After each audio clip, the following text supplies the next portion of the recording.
चंद्र ग्रहण एक खगोलीय घटना है, लेकिन भारतीय ज्योतिष और पौराणिक कथाओं में इसका गहरा महत्व है।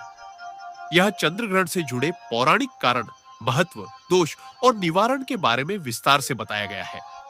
एक, पौराणिक कारण।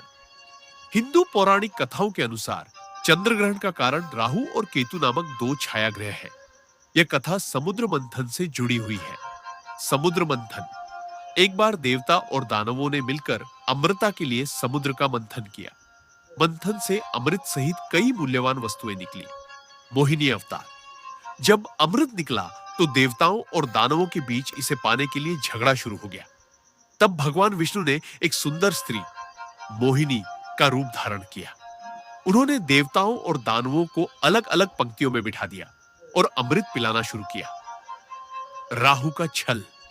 उसी समय स्वरभानु नामक एक दानव देवताओं का रूप धारण कर चुपचाप सूर्य और चंद्रमा के बीच में बैठ गया। जैसे ही उसने अमृत पिया, सूर्य और चंद्रमा ने उसे पहचान लिया और भगवान विष्णु को इस बारे में बताया। राहु केतु का जन्म। भगवान विष्णु ने क्रोधित होकर अपने सुदर्शन चक्र से स्वरभानु का सिर धड़ से अलग कर दिया। चूंकि स्वरभानु ने अमृत का एक घूंट पी लिया था, इसलिए वह अमर हो गया। उसका सिर राहु और धड़ केतु कहलाया। ग्रहण का कारण। तभी से राहु और केतु सूर्य और चंद्रमा को अपना शत्रु मानते हैं। वे समय समय पर पूर्णिमा के दिन चंद्रमा को ग्रस लेते हैं, जिसे चंद्र ग्रहण कहा जाता है, और अमावस्या के दिन सूर्य को ग्रस लेते हैं, जिसे सूर्य ग्रहण कहा जाता है। 2. ज्योतिषीय और धार्मिक महत्व।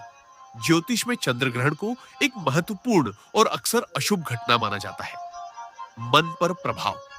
चंद्रमा को ज्योतिष में मन, भावनाओं और मानसिक स्वास्थ्य का कारक माना जाता है। चंद्र ग्रहण के दौरान चंद्रमा के कमजोर होने से व्यक्ति के मन पर नकारात्मक प्रभाव पड़ सकता है, जिससे मानसिक तनाव, चिंता और बेचैनी बढ़ सकती है। नकारात्मक ऊर्जा। माना जाता है कि ग्रहण के दौरान राहु और केतु का प्रभाव बढ़ जाता है, जिससे नकारात्मक ऊर्जा का संचार होता है। इस समय शुभ कार्यों और पूजा पाठ से बचना चाहिए। सूतक काल। चंद्र ग्रहण से 9 घंटे पहले सूतक काल शुरू हो जाता है।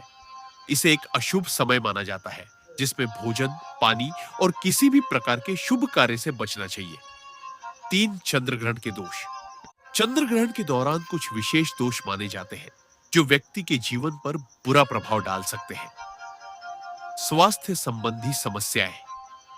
ग्रहण के दौरान गर्भवती महिलाओं को विशेष ध्यान रखने की सलाह दी जाती है, क्योंकि माना जाता है कि ग्रहण की नकारात्मक ऊर्जा से गर्भ में पल रहे बच्चे पर बुरा असर पड़ सकता है। राशि पर प्रभाव। ज्योतिष के अनुसार चंद्र ग्रहण का विभिन्न राशियों पर अलग अलग प्रभाव पड़ता है। कुछ राशियों के लिए यह आर्थिक हानि, स्वास्थ्य समस्या या संबंधों में तनाव का कारण बन सकता है। 4. निवारण और उपाय। चंद्र ग्रहण के अशुभ प्रभावों से बचने के लिए ज्योतिष में कई उपाय बताए गए हैं। मंत्र जाप। ग्रहण काल के दौरान मंत्र जाप करना सबसे प्रभावी उपाय माना जाता है। विशेषकर चंद्रमा और राहु के मंत्रों का जाप करने से दोषों का निवारण होता है। चंद्रमा का मंत्र एयुएम सोमाय नमः। महामृत्युंजय मंत्र एयुएम त्र्यंबकम यजामहे सुगंधिम पुष्टिवर्धनम उर्वारुकमिवो बंधनान् मृत्योर्मुक्षीयमामृतात्। दान। ग्रहण समाप्त होने के बाद स्नान करें और सफेद वस्तुओं जैसे चावल, दूध, चीनी, सफेद कपड़े आदि का दान करें। यह दान ग्रहण के अशुभ प्रभावों को कम करता है। गंगा जल का छिड़काव। ग्रहण समाप्त होने के बाद पूरे घर में गंगा जल का छिड़काव करें, ताकि नकारात्मक ऊर्जा समाप्त हो सके।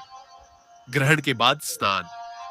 ग्रहण के बाद पवित्र नदियों में स्नान करना या घर पर ही पानी में गंगा जल मिलाकर स्नान करना बहुत शुभ माना जाता है। तुलसी का प्रयोग। सूतक काल शुरू होने से पहले भोजन और पानी में तुलसी के पत्ते डालें। माना जाता है कि तुलसी की उपस्थिति से भोजन शुद्ध रहता है और ग्रहण का नकारात्मक प्रभाव नहीं पड़ता। देव मूर्तियों का स्पर्श न करें।